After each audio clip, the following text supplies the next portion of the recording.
primeiro agradecer geral que colou. Muito obrigado.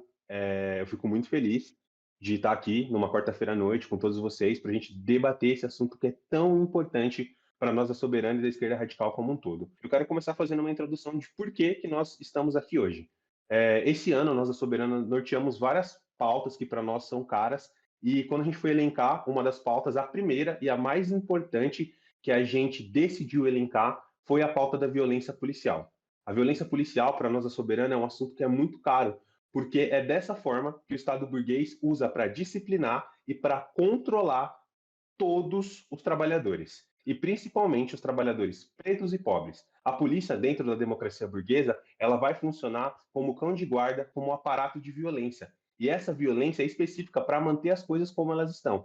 E é, historicamente, aqui no Brasil, a polícia militar a força armada desse Estado.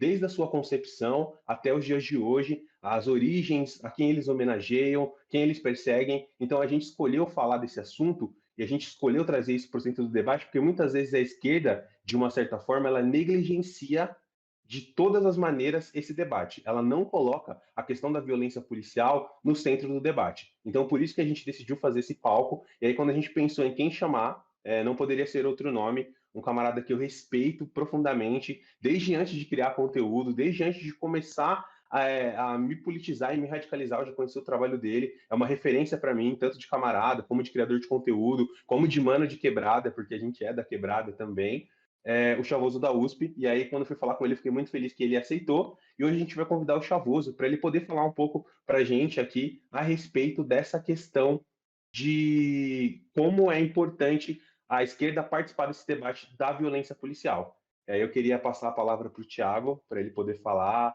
se apresentar, dar suas graduações, mas mais importante do que isso, para ele poder compartilhar a experiência que ele tem acerca desse debate. Salve, meu mano Thiago, a palavra está com você, mano. Salve, irmão. Salve para todo mundo. Bom, como você falou, é um assunto bastante negligenciado por muita gente dentro da esquerda. Acho que por muitos fatores, mas eu diria que o principal deles é por não sofrer isso na pele. Então, nós que somos pessoas de quebrada, de periferia, pobres, mas também povos indígenas, quilombolas, né? Então, todos que estão em territórios marginalizados e empobrecidos são perseguidos pelo Estado por um motivo ou por outro, né? Todos esses grupos que eu citei aqui são grupos que, na visão da elite, da burguesia, da classe dominante brasileira, são estorvos, né? Ou seja, são grupos que não deveriam existir, não deveriam estar aqui, deveriam ter sido exterminados, né? Os povos indígenas, na visão deles, já deveriam ter sido exterminados há muito tempo, durante a colonização, e a população negra, o projeto de extermínio, de genocídio, começa depois da abolição da escravidão, né? Da abolição formal da escravidão. Então, esse projeto de extermínio ele continua em curso até os dias de hoje, né? Ele continua sendo colocado em ação. Então, na visão das elites, das classes dominantes brasileiras, a gente faz parte desses grupos que precisam ser exterminados mesmo. Essa é a verdade. Para além do que você também citou, né? Então, tem toda a questão de disciplinar, de domesticar, de controlar essa população. Então, isso vai incluir, inclusive, trabalhadores pobres, brancos, trabalhadores pobres que não moram em periferias, até mesmo trabalhadores de classe média, né? Se esses trabalhadores, por um acaso, se manifestam, protestam, e geralmente é só nessas ocasiões que pessoas de esquerda acabam sendo alvo da violência policial, em manifestações, em protestos, né? Enquanto que a gente é alvo constantemente, diariamente. Né? Faz 3 dias que eu tomei meu último enquadro, por exemplo. Né? 3 dias que eu tive um fuzil apontado na minha cara pela última vez. E é isso que eu falei, é de graça, é constante, é em qualquer ocasião, enfim, é indo trabalhar, é indo estudar, é indo tirar um lazer, é andando pela rua. Então, para além dessa função da polícia de controle social, né, de controle da classe trabalhadora, e controle, inclusive, num sentido de impedir que essa classe se levante contra as elites, faça uma revolução no nosso país, né? Para além disso, tem esse sentido nesses bairros marginalizados, como eu falei, nessas regiões marginalizadas, esse sentido de um controle muito mais violento, inclusive num sentido ainda colonial. A gente vê ainda práticas que se assemelham muito às práticas coloniais. Quando eu li, por exemplo, Os Condenados da Terra, de Frantz Fanon, eu falei, mano, parece que ele está descrevendo o Brasil em muitos sentidos, né? Quando ele fala sobre como que a metrópole lida com a colônia, como que é o policiamento, como que é o militarismo, a questão do controle, da repressão, e tudo nesse sentido. Então, como eu estava dizendo, a gente tem um grande problema na esquerda brasileira, que eu não sei se é só brasileira, provavelmente não, mas eu falo sobre a nossa realidade, que é ser encabeçada majoritariamente por pessoas brancas de classe média, média alta, pessoas que, claro, sofrem vários problemas também, mas que não sofrem os problemas que a maioria da população brasileira sofre, como é o caso da violência policial. Eu fiquei muito feliz, né, por receber esse convite para estar aqui. Como você falou, né, o primeiro nome que você pensou e tal foi me chamar. Eu acredito que é porque eu sou, talvez, hoje, o comunicador, né, de um modo geral, não preciso nem falar de esquerda, o comunicador que mais fala sobre violência policial, talvez. Falo diariamente sobre isso. Cheguei a criar um perfil no Instagram só para falar sobre isso, que é Fim da PM. Peço que todo mundo que estiver aqui acompanhe, siga lá. É um perfil onde eu tenho feito essas denúncias diariamente, compilado denúncias diariamente de casos de violência policial em todo o Brasil. Às vezes eu divulgo alguns que aconteceram fora do Brasil também, como hoje, por exemplo, um vídeo bizarro da polícia nos Estados Unidos atropelando um menino e depois jogando ele no chão e levando o menino preso, sabe? Enfim, então, para a gente também ter essa noção de que é assim no mundo inteiro. Para a gente não ficar preso nessa noção de que é assim só aonde eu moro. Né? Já teve um seguidor do meu perfil Fim da PM que comentou isso, né? Que antes de seguir o perfil, ele achava que a polícia só era violenta onde ele mora, ele não tinha noção de que era assim em todo o Brasil. E aí eu estou mostrando denúncias do Brasil inteiro. Inclusive, aconteceu mais um caso bizarro de ontem para hoje, que eu não tive nem tempo ainda de postar. Estava palestrando ontem em Santos, depois cheguei aqui de manhã, já fui palestrar de novo em outro canto, no Sesc Interlagos, mas enfim. Então eu não tive tempo ainda de parar para ler o caso, para entender, né, direito o que aconteceu e postar no meu perfil, mas eu já vi um pouco do que aconteceu. A polícia matou um rapaz de 22 anos em Piracicaba, interior de São Paulo, de ontem para hoje, né, à noite de ontem, porque ele foi defender a esposa grávida durante um enquadro. A polícia estava agredindo uma mulher grávida, o cara de 22 anos foi proteger, foi defender a sua esposa, a polícia simplesmente baleou e matou ele. E isso vai acontecer diariamente em todos os lugares do nosso país. E é isso que eu vou denunciando ali naquele perfil Fim da PM, mas não só no meu perfil Chavoso da USP, eu também faço isso. Então, o que eu estava dizendo antes é que quando as pessoas elas não passam por isso, elas não sofrem isso na pele diariamente, elas não vão ter essa noção de urgência. Elas não vão ter essa noção do quão grave e do quão necessário é falar sobre isso.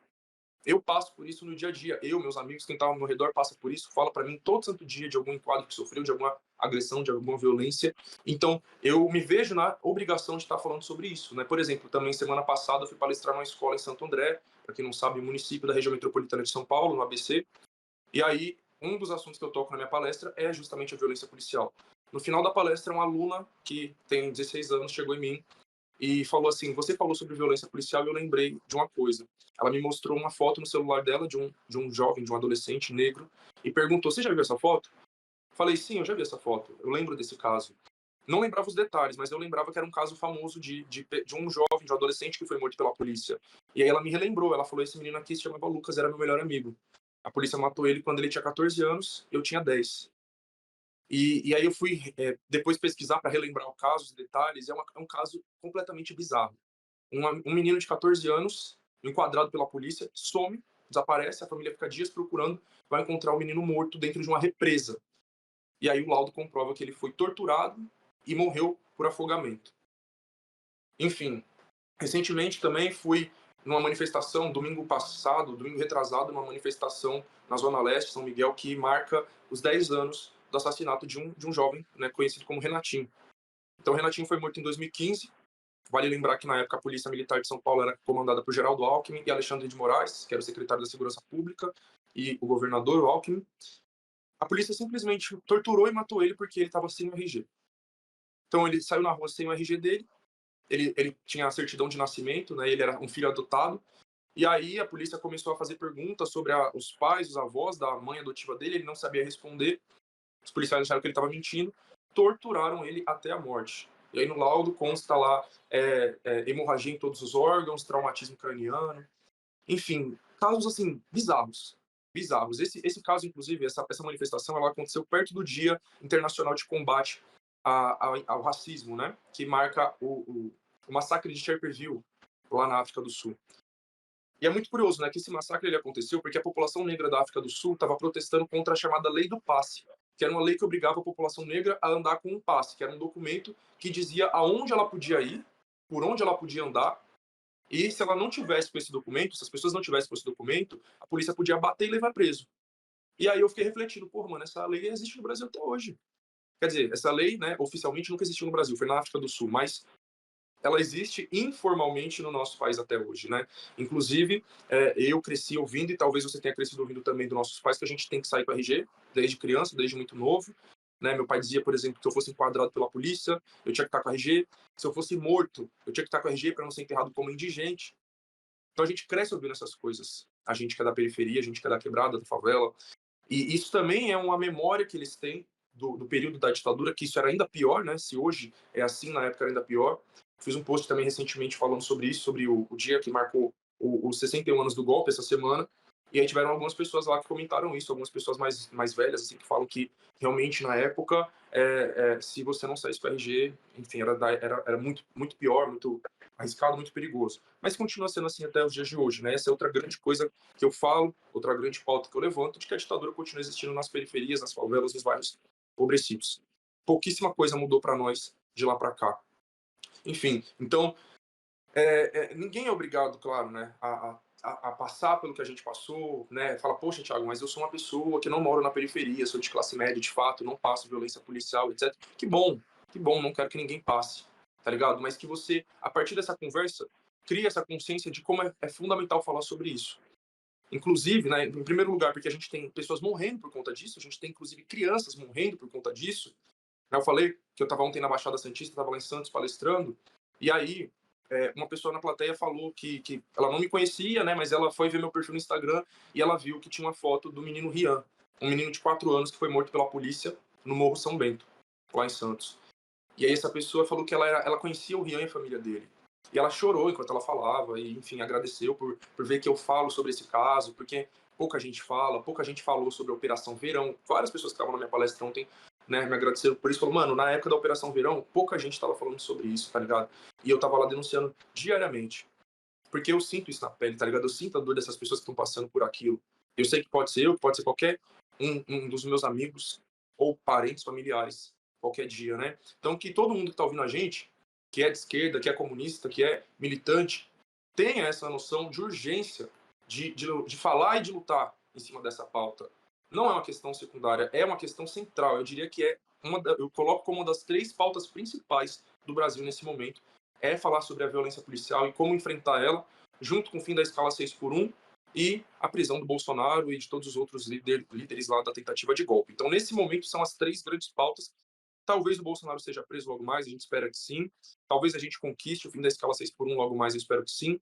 Mas, infelizmente, a questão da violência policial vai continuar acontecendo por muitos e muitos anos. Eu tenho, infelizmente, total consciência disso. Não é um problema que a gente vai conseguir acabar esse ano, nem ano que vem, nem o outro, porque envolve muitos fatores. Mesmo que a gente consiga, por exemplo, acabar com a polícia militar, que é uma pauta que eu levanto, né? Eu tenho o perfil Fim da PM, eu levanto essa pauta diariamente, fim da polícia militar, a gente ainda vai ter outras polícias.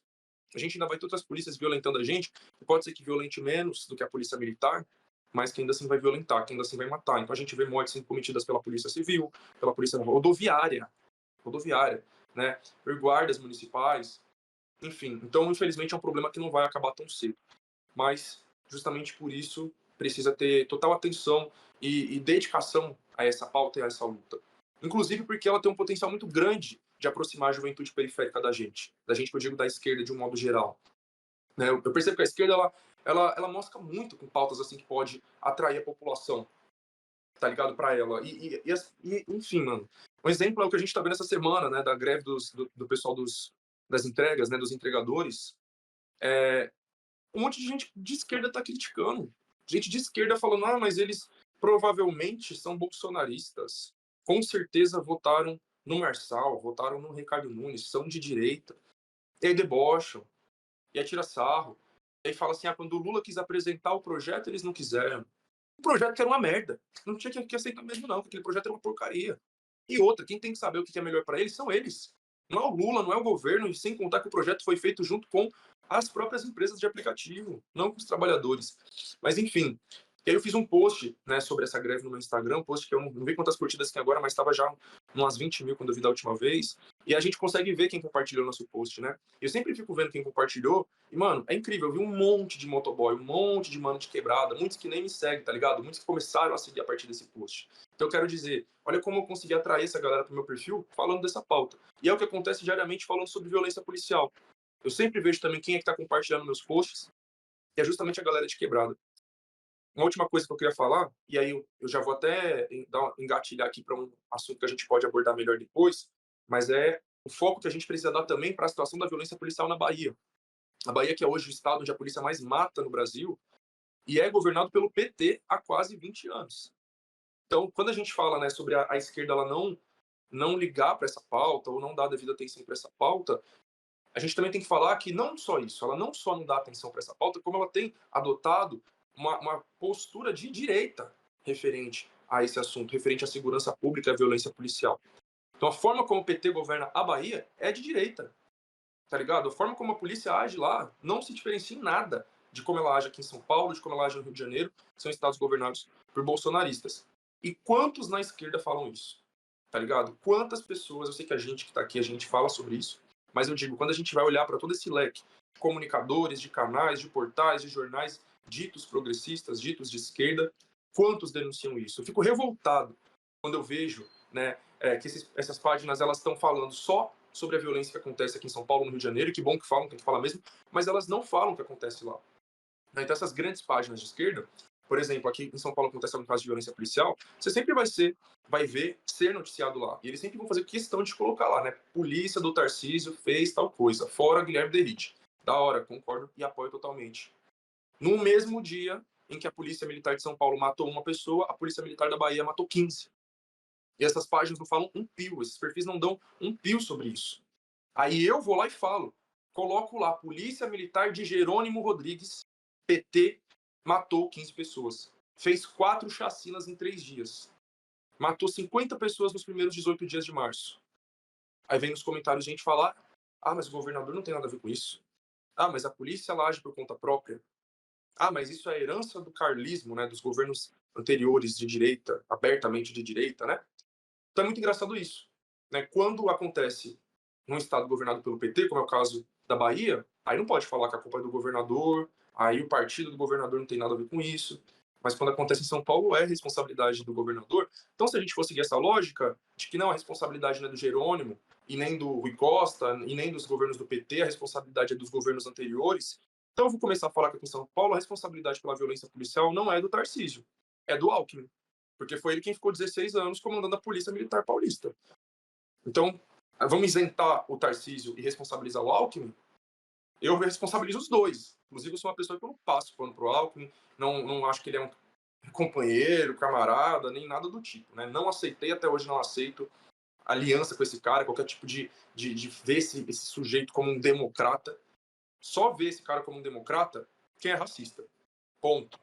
Essa é a palavra. Só pode falar que Alckmin é um democrata, é alguém, enfim, moderado, quem é racista. Por que quem é racista? Porque foi um cara responsável pela morte de milhares de pessoas negras, indígenas também, nas favelas de São Paulo, nas aldeias, né? Massacrou também povos indígenas, tentou privatizar Parque do Jaraguá, onde mora o povo guarani.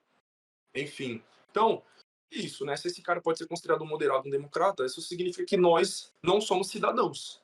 Né? A nossa cidadania ela não é reconhecida, porque nós podemos ser violentados, ter os nossos direitos agredidos por esse sujeito, e ele não vai ser tratado como um cara antidemocrático, como um cara que afronta enfim, a democracia, os direitos humanos, etc. Na verdade, antes ele era, né? Agora parece que tudo foi apagado. Assim como Alexandre de Moraes, que antes era chamado de fascista, ameaça à democracia, e hoje ele virou o grande salvador da democracia, né?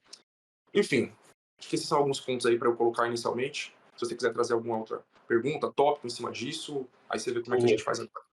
Eu quero sim, eu quero trazer 3 pontos para a gente ir fazendo, e aí depois a gente pode trazer mais. O primeiro ponto, eu queria muito que você falasse, eu lembro de ter visto um conteúdo seu, que vai fazer um paralelo com a polícia militar de hoje e como ela se espelha nos Capitães do Mato, nos Bandeirantes, inclusive o brasão aqui da PM de São Paulo, o Domingo Jorge Velho, e aí você explicasse um pouco para a galera quem é, e eu acho que esse paralelo também fica muito claro através da arte, né? E a música, o rap, o funk sempre fala disso. Tem até uma música do Emicida que ele fala que o camburão que é negreiros a retraficar e a favela ainda é senzala, tá ligado? Então, queria que você fizesse esse paralelo num primeiro momento, acho que seria bem legal. E aí, acho que é o assunto que mais tirou você da bolha nos últimos tempos, a respeito disso, né? De como a polícia militar, na ditadura, todo mundo consegue ver os crimes que ela cometeu através do DOPS, do DOI-CODE, e aí quando a gente vai para a internet falar, pô, mas na minha quebrada é igual.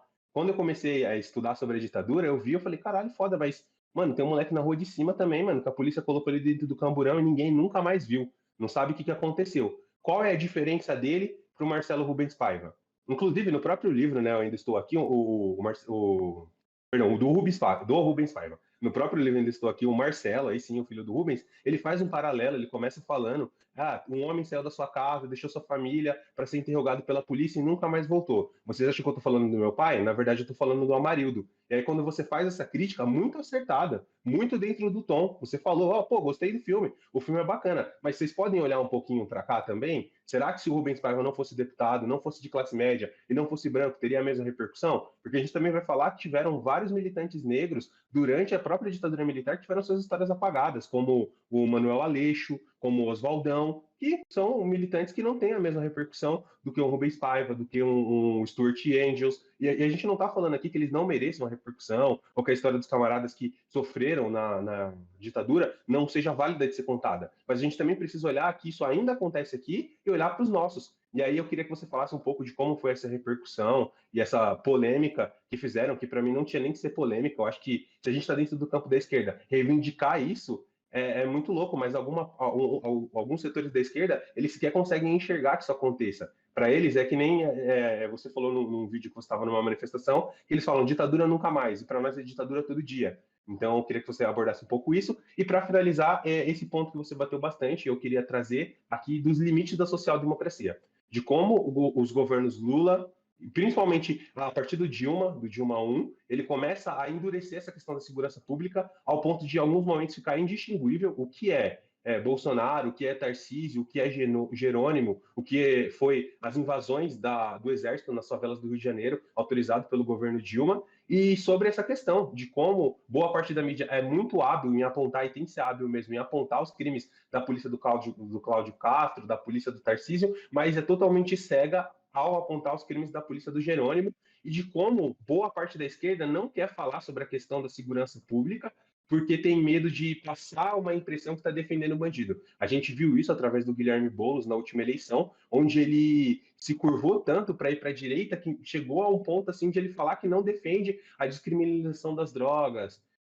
Chegou a um ponto de o discurso dele ficar muito similar, e aí para poder vencer a eleição ele dá um contorno tão grande ao ponto de se aliar com figuras nefastas como o Pablo Marçal e na live dele. E aí sobre como a social-democracia ela tem os seus limites, são limites muito claros, e para nós não basta, a gente precisa dar um passo além.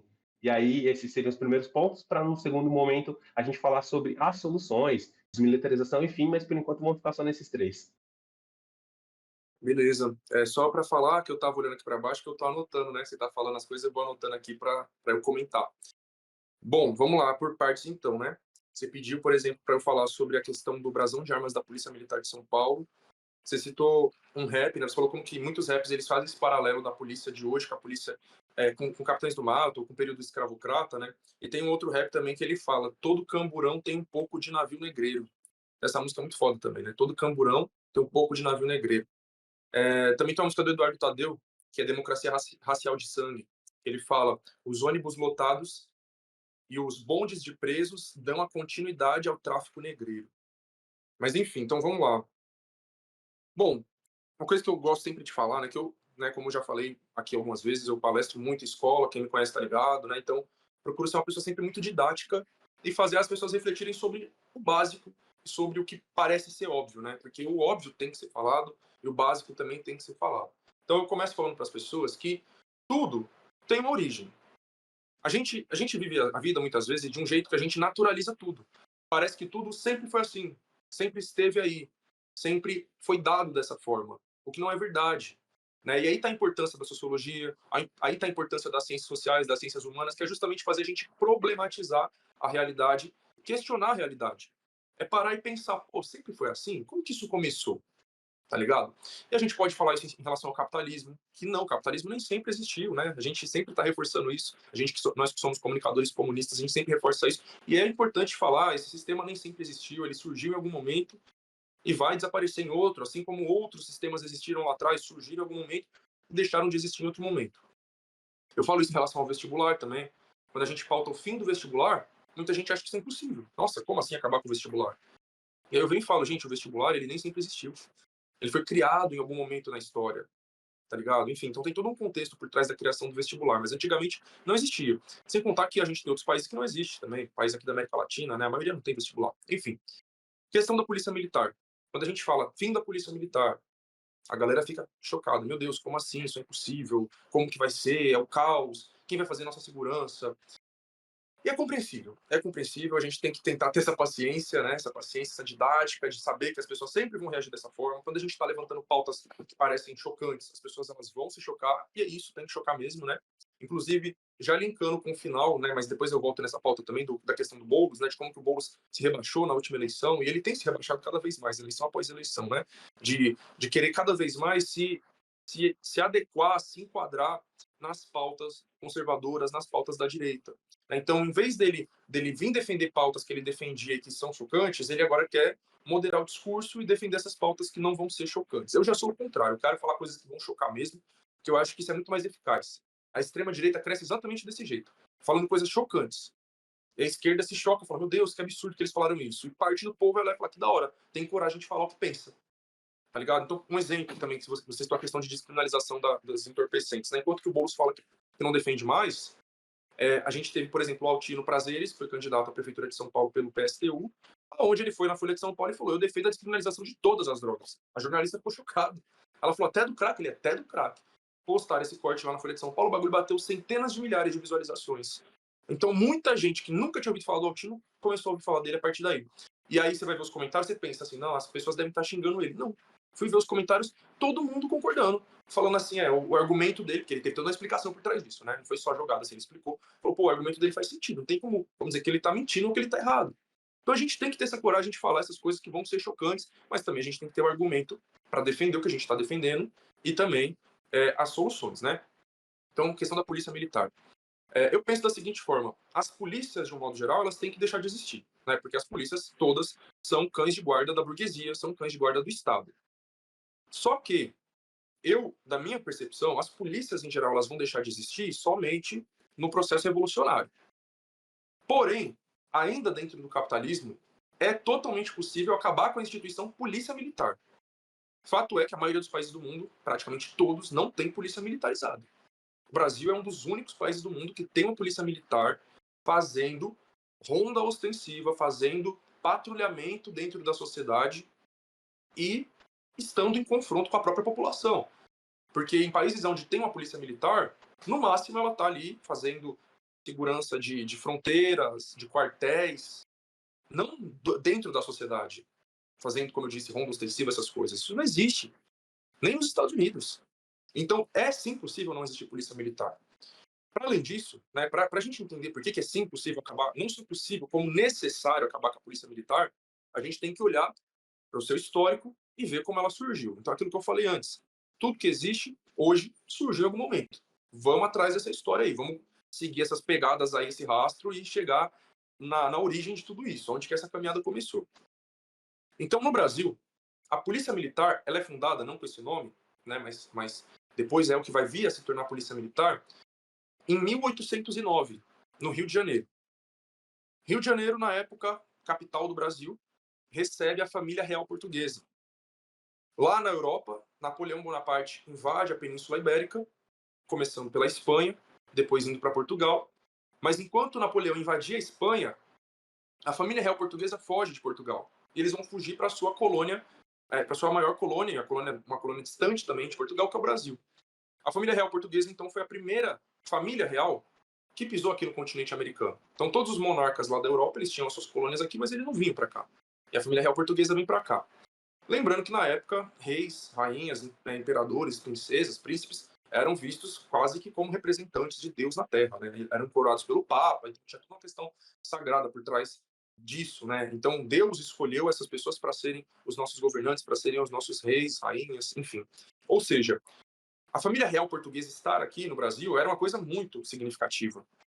Então, quando eles vêm para cá, eles chegam em 1808, no Rio de Janeiro, que era a capital do Brasil na época, eles vão fundar a Guarda Real de Polícia, que é o que vai dar origem à Polícia Militar. Então, a primeira Polícia Militar do Brasil surge no Rio de Janeiro, em 1809, meses depois da família real chegar aqui, com esse nome de Guarda Real de Polícia. Ela é criada, por um lado, com o objetivo de proteger a família real, por isso se chama Guarda Real, e, por outro lado, com o objetivo de controlar a população negra escravizada e os povos indígenas. Vale lembrar que poucos anos antes tinha acontecido também a Revolução Haitiana. E a Revolução Haitiana, que o Ian tem um vídeo fantástico sobre ela no YouTube, a Revolução Haitiana, para mim, foi a maior revolução da história.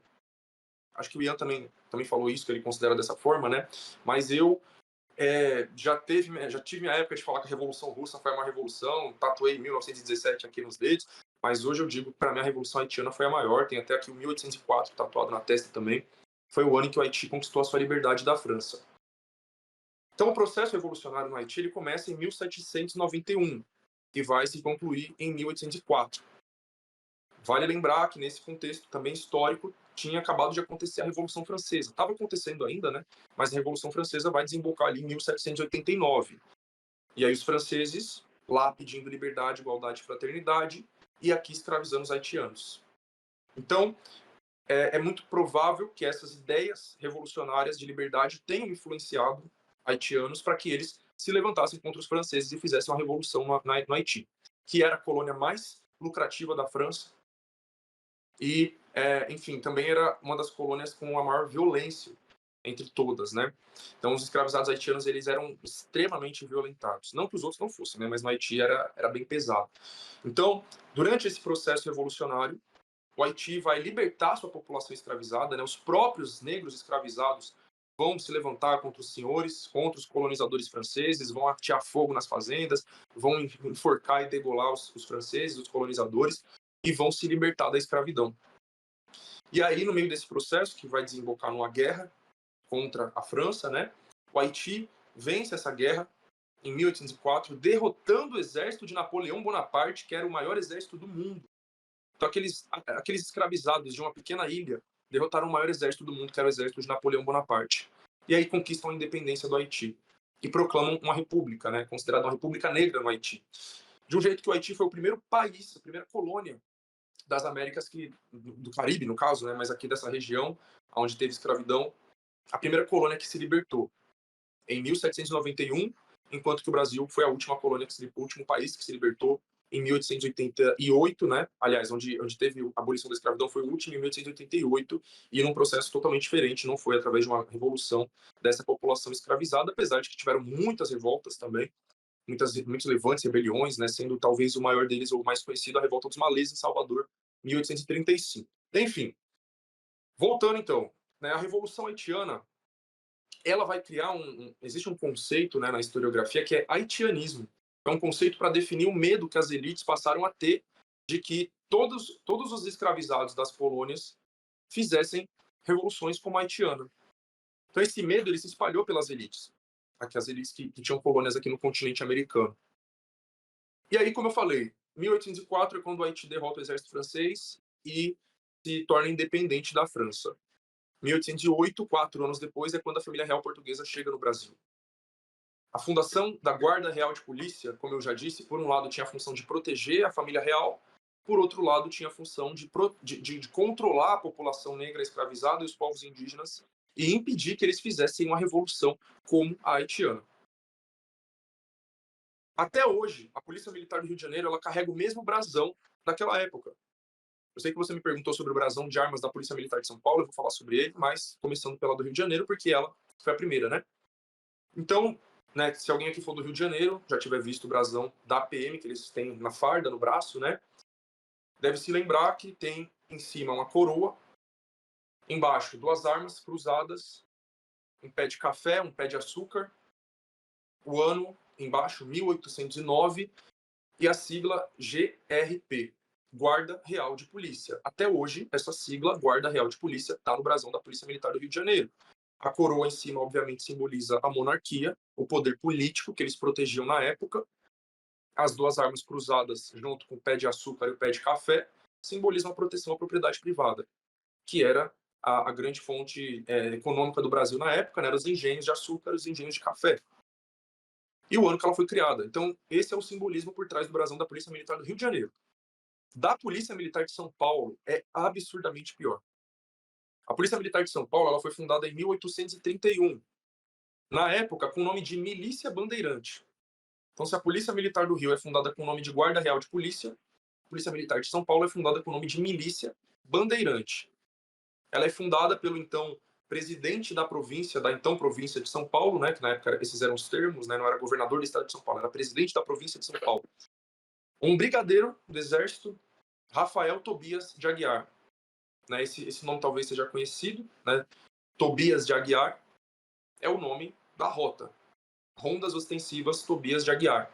A tropa de elite da Polícia Militar até hoje e criada durante a ditadura. Mas eu falo sobre isso depois. Então, 1831, esse militar político e senhor de engenho, né, esse escravizador, Rafael Tobias de Aguiar, vai fundar a Milícia Bandeirante, que viria a ser a Polícia Militar do Estado de São Paulo. Desde a sua fundação até os dias de hoje, como a gente sabe, a Polícia Militar participou de várias repressões a lutas do povo trabalhador, né, depois da abolição da escravidão, dos povos indígenas, dos negros escravizados. Ela participou da repressão a vários desses movimentos e em vários lugares do Brasil, né, não só aqui no estado de São Paulo. Eu não me lembro o ano agora, mas eu acho que foi por volta de 1961, porque na época... Não, mentira, 1961 não. 1950, alguma coisa assim, né? Foi João Goulart, que era então governador do estado de São Paulo. Porque em 60 ele era presidente, né? Mas antes disso ele foi governador do estado de São Paulo. Ele vai criar o Brasil. Eu não lembro agora se foi ele quem criou ou se ele só sancionou o projeto, né? Mas ele sanciona esse projeto de lei que vai criar o brasão de armas da Polícia Militar do Estado de São Paulo. Vocês podem acessar aí no Google, esse projeto está lá escrito, tudo bonitinho, como foi sancionado na época pelo João Goulart, criando esse brasão de armas da Polícia Militar do Estado de São Paulo. Qual que é o simbolismo por trás dele? E aí eu vou descrever aqui, depois para vocês verem, vocês podem pesquisar, brasão de armas da PM, ou então vocês podem ver um vídeo que eu tenho, inclusive está fixado lá no meu TikTok, né, porque foi um dos vídeos mais vistos no meu TikTok, então ele está fixado lá. Então você vai ter um soldado de um lado e um bandeirante do outro. Vai ter os pés de café, que, como eu já falei, simboliza a elite escravocrata, né, que produzia e exportava café, não só escravocrata, né, depois na República Velha também, a economia paulista também é muito, muito baseada na produção e exportação de café, né, mas enfim, então, fato é que o café simboliza a elite paulista. Inclusive, na entrada da USP, tem um pé de café junto com uma estátua do governador Armando Salles de Oliveira, que foi o cara que fundou a USP, né? Enfim, esse pé de café ali do lado, ele simboliza a elite paulista. Enfim, então, tem isso, né? Tem um soldado, tem um bandeirante, pés de café, um brasão com várias estrelas. É o que eu me lembro agora, não lembro se tem alguma outra coisa. Mas, enfim, né? Só isso aqui já diz muita coisa. Esse bandeirante não é qualquer bandeirante. Como você já tinha adiantado antes, é Domingos Jorge Velho, que, para quem não sabe, foi o responsável pela invasão que destruiu o Quilombo dos Palmares, matou e degolou Zumbi e expôs a cabeça dele em praça pública. Então, hoje, a gente tem muita noção, né, da importância de Zumbi, da importância de Dandara, da importância do Quilombo dos Palmares, dos quilombos de um modo geral.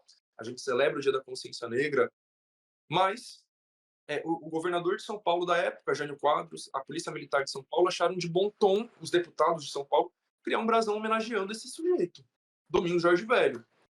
E assim, não é uma coisa da época, isso aí é coisa de 70 anos atrás, então o brasão está aí sendo usado até hoje.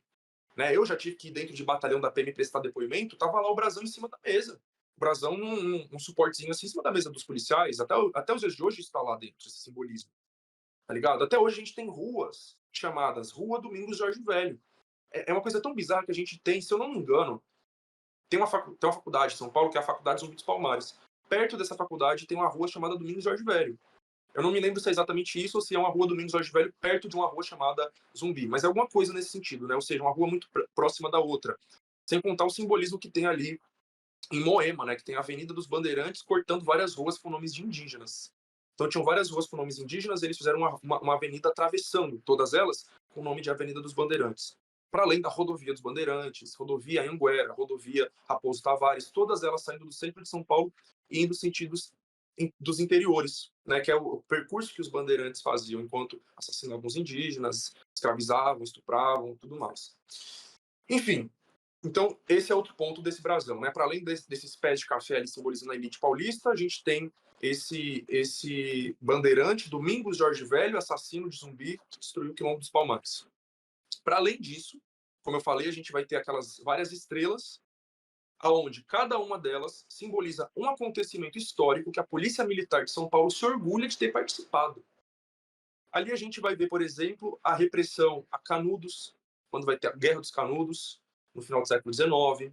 A gente vai ter a participação na colonização de um território indígena Caingangue, no Paraná, se eu não me engano, né? Então, no século XIX teve a invasão desse território indígena, a ocupação pelo Estado brasileiro, e a Polícia Militar de São Paulo se orgulha de ter participado disso. Vai ter a repressão a outras revoltas de escravizados no século XIX, que eu não vou lembrar agora de cabeça. Depois, já depois da abolição, repressão à revolta da Chibata, uma revolta de marinheiros negros contra a punição que eles ainda sofriam, mesmo depois da escravidão, de serem açoitados. Então, a Polícia Militar reprime essa manifestação, essa greve, e se orgulha disso. Depois, a repressão à greve geral de 1917. Depois, repressão à Coluna Prestes. Depois, participação no golpe militar de 64. Né? São cerca de 17 estrelas, 18, eu não vou lembrar todos os acontecimentos históricos agora. Recentemente, inclusive, foi acrescentada mais uma estrela. A Polícia Militar, olha que coisa bizarra, eles acrescentaram uma estrela que é sobre a participação deles no enfrentamento à pandemia no Brasil. Quero saber o que a Polícia Militar fez para combater a pandemia, que até agora eu não sei. Eles colocaram lá uma estrela se homenageando por um suposto combate à pandemia, né? Não sei o que eles fizeram, mas enfim. E aí tem essa participação no golpe de 64. Eles se orgulham de ter participado. Isso está lá simbolizado nessa estrela até os dias de hoje. Então, esse brasão, ele deixa explícito para que a Polícia Militar existe. Ele é aqui de São Paulo, beleza, mas isso se aplica a qualquer estado do Brasil. Se você for puxar a história de cada brasão, de cada Polícia Militar do Brasil, você vai ver histórias parecidas, tá ligado? Então, é importante que a gente saiba dessas histórias para a gente quebrar várias ideias tortas que a gente tem, inclusive entre os nossos. Ou seja, entre pessoas que são de esquerda, são progressistas, muitas vezes até mesmo comunistas, pessoas que sofrem a violência policial, pessoas que sabem que a Polícia Militar tem que ser, enfim, no mínimo, né, pessoas que acham que ela no mínimo tem que ter alguma grande mudança, sabem que ela não está certa, denunciam a violência policial, mas isso não significa que essas pessoas vão entender todo esse histórico de por que a Polícia Militar existe, foi criada, e por que ela precisa ser abolida. E aí, com isso, a gente vai ouvir essas pessoas, de forma ingênua, falando, por exemplo, eles que deveriam nos proteger estão nos agredindo. E não, eles não deveriam nos proteger. Essa não é a função deles, nunca foi. Nunca foi sobre segurança pública. A gente só vai conseguir entender o problema de fato e saber como solucionar ele olhando para a raiz dele. E a raiz dele é essa: a Polícia Militar não foi criada para proteger a gente, pelo contrário. Ela foi criada para oprimir e controlar a gente. Ela só foi criada para proteger as elites políticas e econômicas. Isso é um fato. Ponto. E aí, durante a ditadura militar, isso vai piorar. Também é comum a gente ver no meio da esquerda muitas pessoas falando assim, né? A violência da polícia militar é herança da ditadura. Ou então a própria polícia militar é uma herança da ditadura. Isso não é verdade, ela é herança da escravidão. Polícia militar é herança da escravidão. Mas, sim, ela piorou e muito durante a ditadura empresarial militar, de 64 a 85. Fiz um post ontem no meu perfil Fim da PM falando sobre isso, né? Falando especificamente sobre a Rota e o BOP, né? Ambas tropas de elite da Polícia Militar de São Paulo e do Rio de Janeiro. E aí teve um seguidor que comentou lá, deixa eu só ver a cola aqui que eu fiz, sobre a ROTAM, que são as Rondas Ostensivas Táticas Metropolitanas de Goiás, criadas também durante a ditadura militar, em 1981. Então eu não coloquei isso no post porque eu não sabia, né? Eu sabia na real, eu só sabia da Rota mesmo. E aí quando eu estava pesquisando sobre a Rota, apareceu lá um site falando do BOP, né? E eu descobri que o BOP também foi criado durante a ditadura. E aí esse seguidor meu comentou da Rotan, lá de Goiás, também criada na ditadura. E com certeza, se a gente for olhar os estados do Brasil, todos ou quase todos vão ter também tropas da PM que foram criadas pela ditadura militar. No caso da Rota, ela foi criada com o objetivo de caçar guerrilheiros, de caçar, matar, prender, torturar guerrilheiros do povo, pessoas que se levantavam contra a ditadura, como Carlos Marighella. Então, as rondas ostensivas, Tobias de Aguiar, como eu já falei, que homenageiam aquele escravocrata, elas foram criadas em 1970 com esse objetivo, caçar guerrilheiros. Para além disso, né, não se limita a isso também, para além disso, criar esquadrões da morte, criar grupos de extermínio que se alastraram pelas periferias de São Paulo durante a ditadura militar, fazendo massacres, fazendo chacinas. Então, quando a gente fala de ditadura militar, e aí eu já vou conectar com a outra questão sobre o filme, né? Peraí. Sobre a repercussão do meu vídeo, falando do filme Ainda Estou Aqui, né? O que eu critiquei ali, de fato, né? Para mim, o menos importante era falar sobre o filme. Eu só usei o filme como um pretexto para eu abordar assuntos que eu queria abordar. A violência policial e a memória que se construiu sobre o que foi a ditadura empresarial militar. E que continua se construindo. Então, esse filme, ele contribui para que se mantenha essa mentalidade, essa memória de que a ditadura militar só perseguiu políticos, intelectuais, pessoas de classe média, brancos, né? Que tem aquela coisa que muitos de direita falam, eles só perseguiam os militantes, então o povo de bem não tinha que se preocupar. Então a gente tem que quebrar essa ideia, não eram só militantes que eram perseguidos, não eram só brancos da Zona Sul do Rio de Janeiro, políticos de esquerda que eram perseguidos, tá ligado? E não é só o filme que tá ajudando a manter essa memória, o próprio governo Lula ajuda. Então no dia de ontem, 1º de abril, que marca os 61 anos do golpe, o Ministério dos Direitos Humanos fez um post lá no Instagram falando mais ou menos assim, que quem mais foi morto pela ditadura foram estudantes universitários.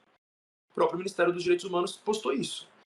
Isso é uma mentira, né? Quem mais foi morto pela ditadura foram estudantes universitários, com pelo menos 8 mil indígenas mortos, que se tem registro, né? Milhares de favelados mortos que sequer se tem registro, que eram mortos pelos esquadrões da morte, que eram mortos pelos grupos de extermínio, que depois no Rio de Janeiro formaram as milícias, e aqui em São Paulo também teve milícia, os Pés de Pato, ali na Zona Sul.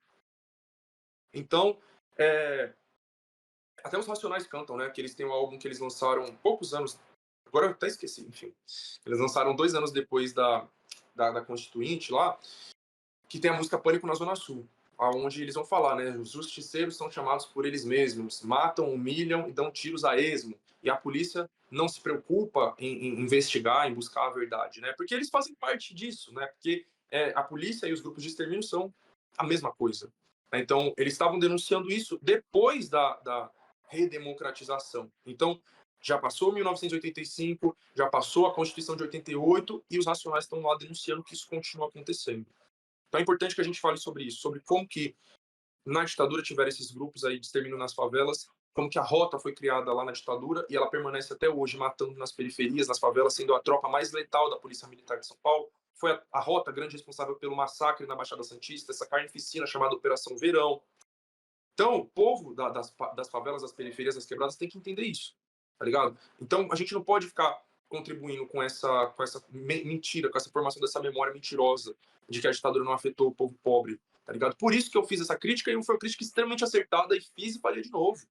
Tem que se falar sobre isso sim e continuam não falando. Então a gente viu essa semana aí os 61 anos do golpe e a gente continuou vendo essas postagens com essas frases toscas, né, de que não se esqueça para que nunca mais aconteça. Nunca mais aconteça? E quanto que parou de acontecer? Né? Ditadura nunca mais. E ela foi embora, gente. Quanto que ela foi embora? Sabe? Então continuam mentindo, continuam reforçando essas coisas. E claro, não diminuindo o que foi aquele período, que era pior do que é hoje. Tá ligado? Só que hoje também não tá bom. A questão é essa. Antes tava pior, hoje continua ruim. Teve coisas que até pioraram, para falar a verdade. Como o projeto de encarceramento em massa. Então, o projeto de encarceramento em massa que hoje faz o Brasil ter mais de 800 mil pessoas presas, sendo mais de 70, enfim, 80% dessas pessoas pretas e pardas, ele veio com a democracia. Não veio durante a ditadura esse projeto de encarceramento em massa. Veio com o processo de criminalização dos entorpecentes, veio com a lei de drogas assinada pelo Lula em 2006. E aí, aproveitando que eu falei do Lula, né, eu vou pular já para a próxima questão, sobre, você comentou, né, os limites da social-democracia e a questão da segurança pública nos governos Lula e Dilma. Primeira coisa que eu queria pontuar é que eu não considero Lula, Dilma e seus governos como social-democratas, eu considero como social-liberais, ou até mesmo neoliberais.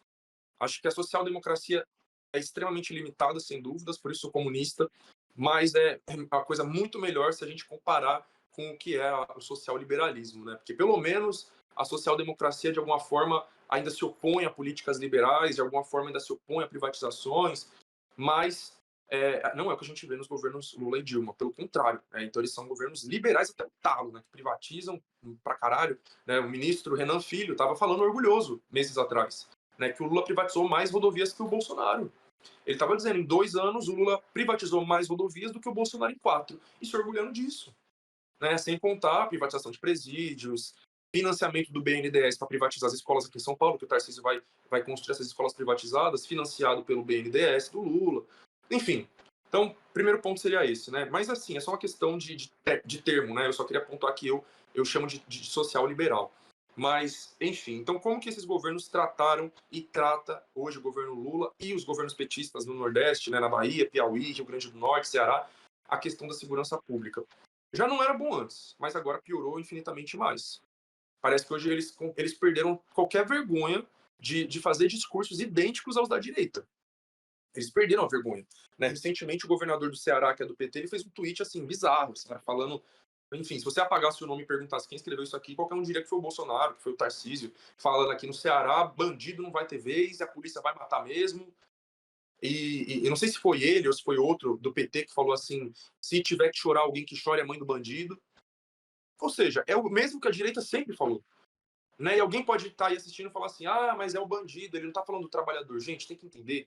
Quando eles falam bandido, é só um bode expiatório para generalizar todo favelado. É a mesma coisa que acontece lá na Palestina. Qual que é a desculpa deles? Combater o Hamas, combater os terroristas. E sob esse pretexto, eles exterminam crianças, mulheres, enfim, homens, todo tipo de pessoa. Então lá o bode expiatório é o Hamas, ou entre aspas, os terroristas do Hamas. Aqui o bode expiatório são as facções, os traficantes. E com essa desculpa eles matam o menino Rian de 4 anos. E a sociedade acha isso normal. Matam Kathleen Romeu, mulher grávida de 24 anos. A sociedade acha isso normal. Então, com esse pretexto de que eles estão combatendo bandidos, eles estão matando indiscriminadamente crianças, mulheres, jovens, adultos, pessoas com deficiência, grávidas, etc. Criança com uniforme da escola, criança dentro da escola, e por aí vai.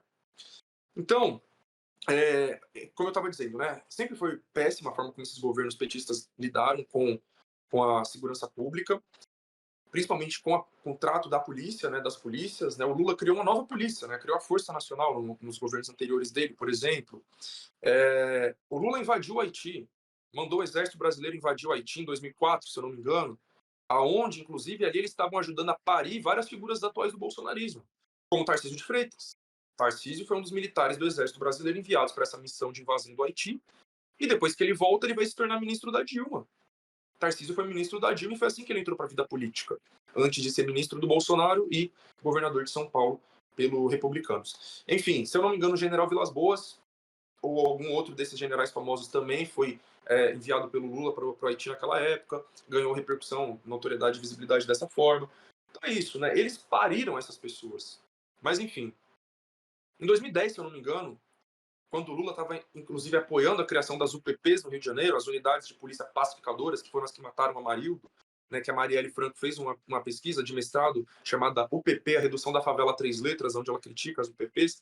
O Lula apoiou a criação das UPPs. O Lula fez uma fala bizarra na época, dizendo que não se combate bandidos com rosas, coisa repetida recentemente pelo Capelli, né, que é o braço direito ali do Ministério da Justiça. Um cara bizarro, um cara grotesco. Enfim. Agora, a gente pode falar do Flávio Dino também, que era o ministro da Justiça, né? Antes do Ricardo Lewandowski. Então, o Flávio Dino, ele, ministro da Justiça, logo que o Lula nomeia ele ministro da Justiça, o Flávio Dino, ele vai convidar para ser secretário de Políticas Penais um coronel responsável pelo massacre do Carandiru. Um dos coronéis responsáveis pelo massacre do Carandiru, que foi comandante da Polícia Militar de São Paulo no governo Alckmin, foi convidado pelo Flávio Dino para ser secretário de Políticas Penais do Ministério da Justiça dele. E aí, com a repercussão bastante negativa que teve, o próprio cara não aceitou o cargo. Mas foi convidado.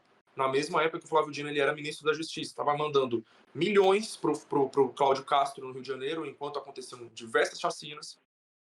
Estava mandando a Força Nacional reprimir população carcerária lá no Rio Grande do Norte, da Fátima Bezerra. Enfim. E aí, atualmente o que a gente está vendo é uma piora disso, né? O governo Lula fazendo eu esqueci agora exatamente o que é uma nova lei orgânica da Polícia Militar, né, que vai ampliar os poderes da Polícia Militar.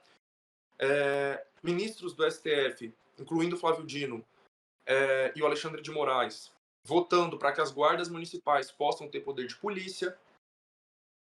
Governo petista na Bahia, já não preciso nem falar mais nada, né? É uma coisa bizarra que está acontecendo lá, mortes diárias, chacinas quase que diariamente, com o governador aplaudindo. Acho que uma das cenas mais bizarras que eu vi nesses últimos tempos foi o Jerônimo, governador da Bahia, fazendo um brinde à polícia militar no dia seguinte que ela fez uma chacina. Então a polícia militar da Bahia matou 12, aliás, 14, né? Os números oficiais são 12, mas a população diz que foram 14 mortos no bairro Fazenda Coutos, em Salvador. No dia seguinte, o Jerônimo faz uma live, comenta sobre isso, diz a polícia está fazendo seu papel. E aí, na sequência, ele muda de tom, né, começa a ficar mais engraçadinho, pega um copo com 200 anos da PM da Bahia, e aí ele faz um brinde à polícia militar. Imagina se fosse o Tarcísio fazendo isso. Um brinde à polícia militar depois dela ter matado 14 pessoas, sabe? E você não viu ninguém de esquerda falando isso. Não sei eu, né? Não sei, outras pessoas, pouquíssimas, né? Tem o professor Samuel Vida, que ele também sempre está denunciando, o professor lá da UFBA sempre está denunciando, inclusive sigam o professor Samuel Vida. A Carla Cotirene foi falar sobre isso, a esquerda estava linchando ela até apagou o post. Apagou o post, ela estava falando sobre essa chacina, a esquerda lá estava linchando ela apagou o post. Então, muitas pessoas não falam por conta disso também, tá ligado? Porque a recepção da própria esquerda é essa.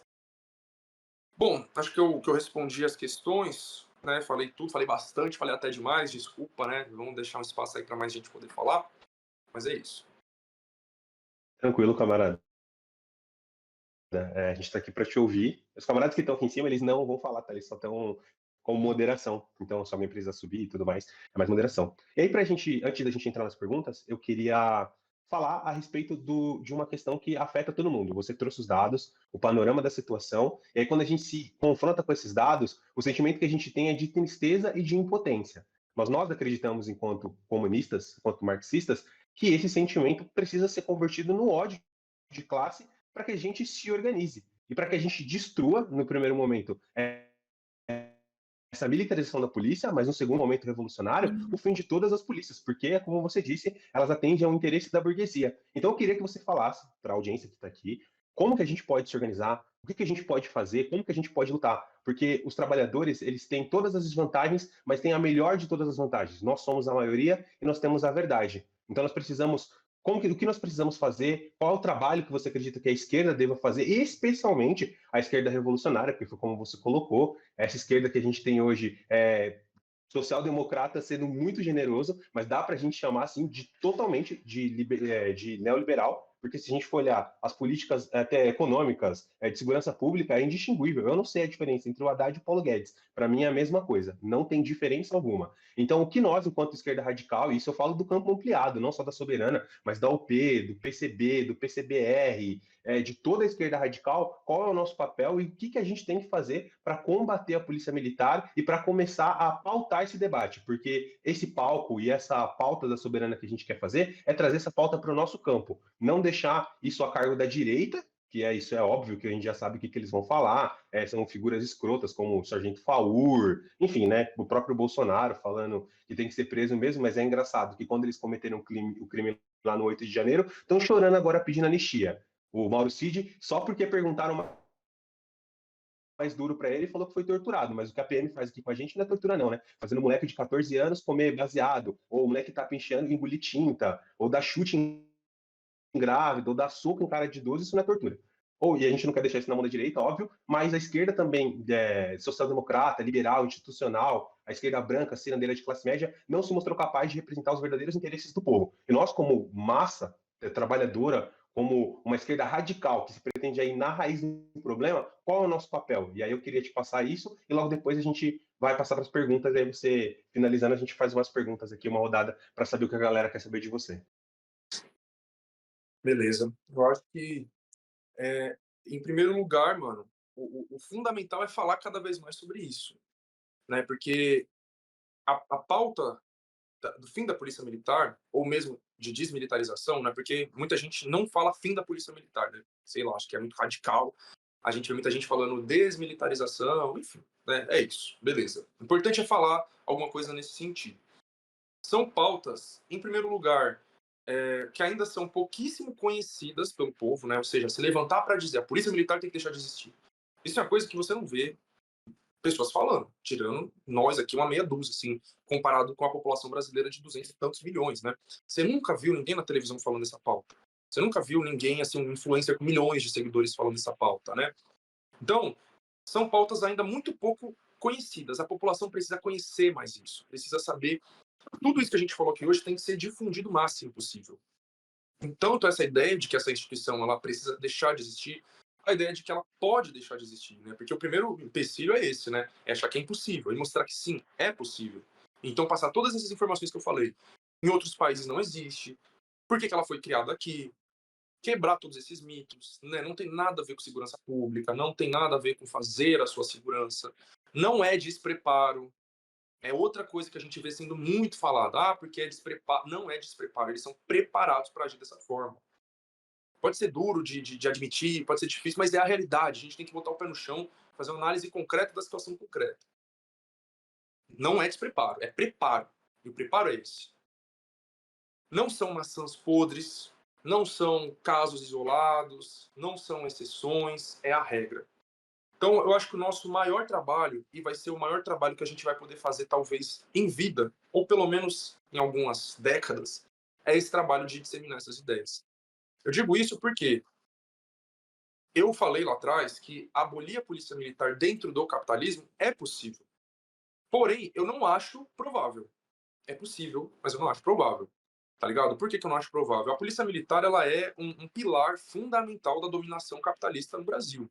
É fundamental, né? Tendo em vista que o Brasil é o país com a maior população negra fora do continente africano, por ter sido a colônia que mais recebeu africanos durante o período da escravidão. Um terço dos africanos que vinham para as Américas vinham para o Brasil. Ou seja, a gente está falando de uma colônia, né, no século XIX, uma colônia imensa, continental, com uma população negra imensa, que até hoje, né, é uma população negra imensa, inclusive milhões de vezes maior do que era na época. E para controlar essa população naquela época, foi necessário se fundar essa polícia militar. Para controlar essa população hoje, é necessário se manter essa polícia militar. Então, a gente de forma alguma pode esperar que as elites, que os governantes vão propor, de alguma forma, acabar com a polícia militar. Isso nunca vai acontecer. Nunca. A gente também não pode esperar, não pode imaginar que parlamentares vão pautar isso. A gente pode eleger algum parlamentar aqui e ali que vai pautar isso. E olha que até hoje a gente não vê, viu? Assim, me corrijam se eu estiver errado. Mas eu não conheço parlamentar que fale fim da polícia militar. Em nenhuma instância, nenhum nível, federal, estadual, não. Municipal deve ter, por aí, mas aí não é competência deles, né? Mas eu digo, a gente não vê parlamentares fazendo essa pauta. Falam contra a violência policial, defendem câmeras, coisas nesse sentido. Agora, de estar lá usando a tribuna para denunciar perante a população que a polícia militar ela tem que ser extinta, a gente não vê. Supondo que a gente comece a eleger alguns parlamentares aí que vão estar levantando essa pauta, eles nunca vão estar no número suficiente para conseguir, de fato, votar isso. Isso nunca vai acontecer. Ou seja, qual é a única condição para que a gente consiga.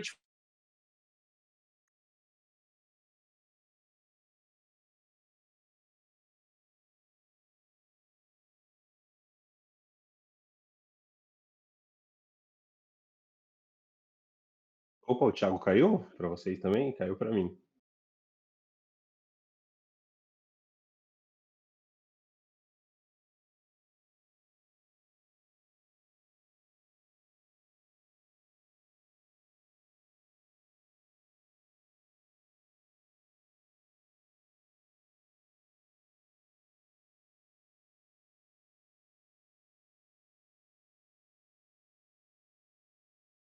Quem interessa calar o chavoso da USP?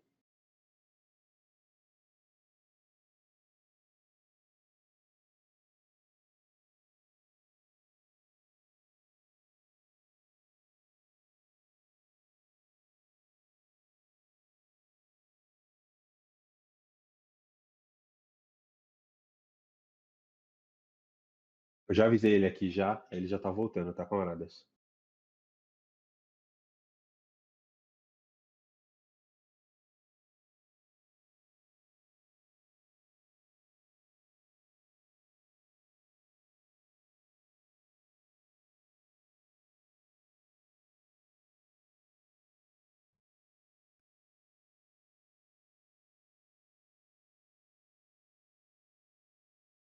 Ele voltou. Alguém puxa ele pra mim, por favor?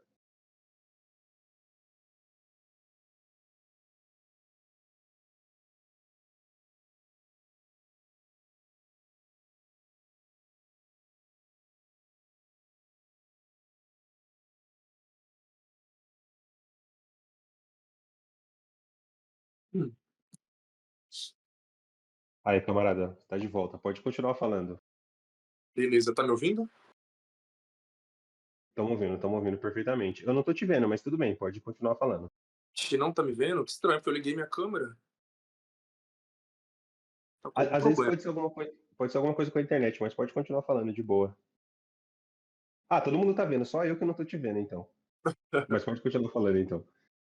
Tá bom. Não sei exatamente onde que parou, né?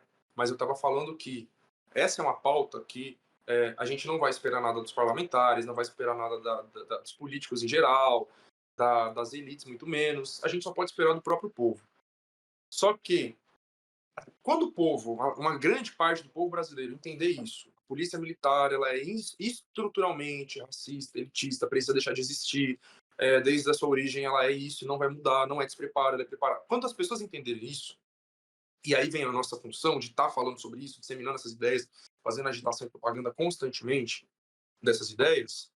Quando a grande parte da população entender isso, entender também que a gente não deve esperar que o Estado burguês faça a nossa segurança, mas que a gente tem que se organizar para fazer nossa autodefesa, a gente já vai estar no processo revolucionário.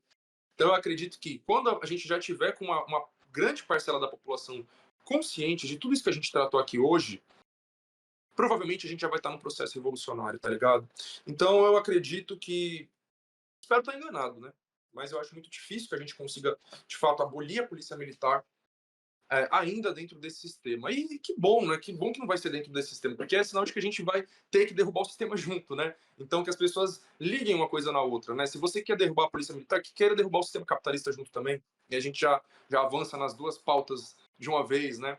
Mas outra coisa que eu falei aqui agora é muito importante, né? Que a gente tem que entender a questão da autodefesa, que obviamente não é um assunto que a gente vai tratar em live aqui, né? Mas é importante ser pincelado o tema porque também é uma dúvida muito genuína que surge quando a gente fala sobre fim da polícia militar, né? As pessoas sempre retrucam, né? Ah, e como vai ficar a nossa segurança?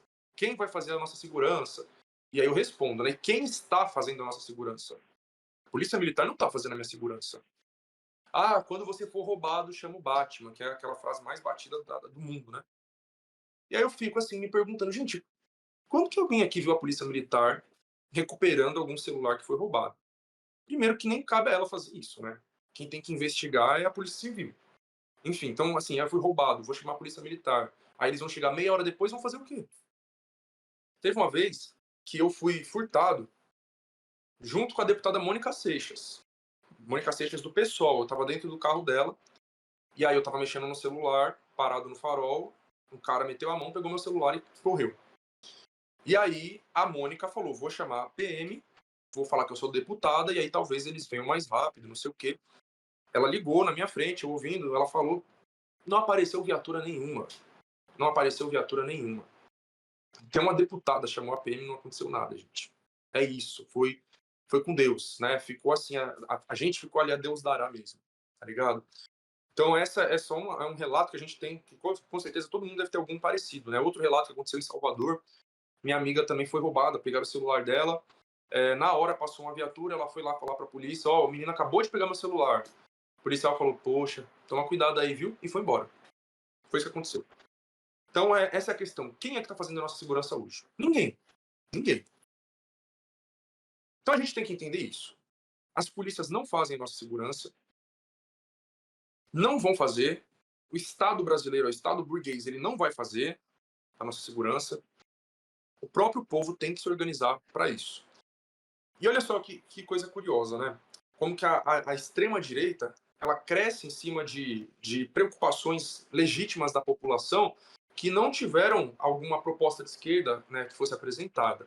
Então, lá atrás eu falei assim, né, que a pauta da violência policial é uma pauta que tem um grande potencial para atrair o povo, principalmente a juventude periférica, para o nosso lado. Principalmente porque a direita nunca vai falar sobre isso. Então a gente vai ter pautas que a direita vai sim falar, vai tentar se apropriar, vai tentar falar da perspectiva dela. Não é o caso da violência policial. Tá aí uma pauta que a direita nunca vai defender, que é o combate à violência policial, tá ligado? Pelo contrário, eles sempre estão incentivando a violência policial. Então, esse é um dos pontos que a gente pode usar para desmascarar a direita e mostrar, principalmente para essa juventude favelada, juventude periférica, juventude negra, que a direita não está do lado deles. Porém, que a falsa esquerda também não está. Se a extrema-direita não está, o PT também não está. E a Bahia deixa isso evidente, como a gente já falou aqui bastante. E aí vem a questão da autodefesa, que eu estava dizendo, né? Porque a direita ela vai falar para a população: você não tem segurança, você sente medo, inseguro, é assaltado, não sei o quê. Você tem que fazer sua própria segurança. Então você tem que se armar, você tem que se tornar um CAC, você tem que treinar tiro. Então a direita ela vai falar essa questão da autodefesa, entre aspas, mas dessa perspectiva totalmente individual, que não é o que a gente defende. A gente fala de autodefesa coletiva. Exemplo, Panteras Negras. Panteras Negras, para mim, são um espelho do que a gente precisa, de alguma forma, construir nesse país. Que, obviamente, não vai ser nada fácil. O contexto histórico é completamente diferente, social totalmente diferente, mas alguma coisa nesse sentido precisa ser pensada. Tá ligado? Não dá pra gente, toda vez que a polícia matar alguém, ir lá na porta do fórum, ir na porta da Secretaria de Segurança Pública, ir lá na porta da Sanfran, levantar um cartaz e falar: fulano presente, ficar chorando, pedindo parem de nos matar. Desculpa, gente, mas isso não vai mudar nada nunca. Sabe? Nunca vai mudar nada. Pedir, parem de nos matar, eles não vão parar. Chorar, eles vão dar risada na nossa cara. Fulano presente. Que presente aonde, gente? Fulano foi morto, gente. Sabe? Eu não entendo essa questão de presente, que a pessoa já morreu e a gente vai ficar lá falando. Vai trazer de volta? Não vai. Mas enfim, então a gente precisa tomar essas atitudes mais concretas, que não é fácil, já falei, que não é coisa que a gente vai falar aqui em live, mas é se organizar assim como os Panteras Negras se organizavam nos Estados Unidos, pegando em armas e combatendo a violência policial, e combatendo os neonazistas, e combatendo a Ku Klux Klan. Enfim, para mim, então, para fechar, eu acho que é nesse sentido. A gente fazer todo esse trabalho de agitação, de conscientização, de politização, de denúncia, para mostrar para a população, de um lado, a polícia militar, e no futuro todas as polícias têm que deixar de existir, e do outro lado a gente tem que estar se organizando para construir a nossa autodefesa. Então, de um lado é isso, é desmontando esse aparato repressivo do Estado, e de outro lado, construindo os nossos grupos paramilitares, que na verdade já existem, viu, gente? A LCP está aí fazendo uma luta fantástica no nosso país. Para quem não conhece, conheçam. Enfim, acho que eu já falei demais. É isso. Muito obrigado, camarada. E agora a gente vai chegando no momento final da live de fazer as perguntas que vocês mandaram e os moderadores selecionaram. A gente juntou perguntas que tivessem mais ou menos um tema parecido para não ficar exaustivo e perguntar a mesma coisa para o camarada. Então, o camarada Esteban e o camarada Lucas Estevanin perguntam para você, Chavoso, como convencer os policiais militares para a possibilidade de eles também despertarem consciência de classe e contribuírem na luta pela desmilitarização da polícia e no fim da repressão policial e aos movimentos de esquerda. O coletivo Policiais Antifascistas seria um bom exemplo? Você Tiago? quer que eu responda uma por uma ou vai fazer Pode bloco? responder, pode responder, não precisa se prolongar tanto, mas pode responder uma por uma. Aí eu faço e você responde, eu faço e você responde. Tá bom. Mano, a minha opinião sobre policiais antifascistas é a mesma do autor que escreveu o livro lá. Agora eu esqueci, mano. Tem um livro lá, se alguém lembrar, bota o nome aí pra mim, por favor. Que é um livro que fala sobre. Enfim, Mark Bray, o nome do autor. Agora, qual que é o livro? Eu esqueci o nome. Que alguém falou algum bagulho sobre policiais antifascistas no Twitter, ele respondeu: se você quer ser policial antifascista, então você larga a farda. É isso, gente. Não, para mim não tem condição de ser policial, pelo menos militar, vai. Vou dar esse boi aí pros civis e federais, assim. Policial militar antifascista, isso para mim não existe. Não existe, porque polícia militar é uma instituição fascista. Ela é uma instituição fascista. O que que é o que que foi o fascismo? Um movimento contra-revolucionário. Ele surge como um movimento contra-revolucionário para impedir a revolução socialista de acontecer nos países, né? Polícia militar é isso. Eu falei para vocês, ela está aqui para impedir que uma revolução aconteça, da população negra em primeiro lugar, né? Com o contexto que eu citei, do Haiti, não sei o quê, da escravidão, mas hoje a revolução da classe trabalhadora de um modo geral. Quando mataram a menina Agatha Félix no Rio de Janeiro, muitas pessoas postavam uma frase assim, né? Eles matam as Ágatas para que elas não se tornem Marielles.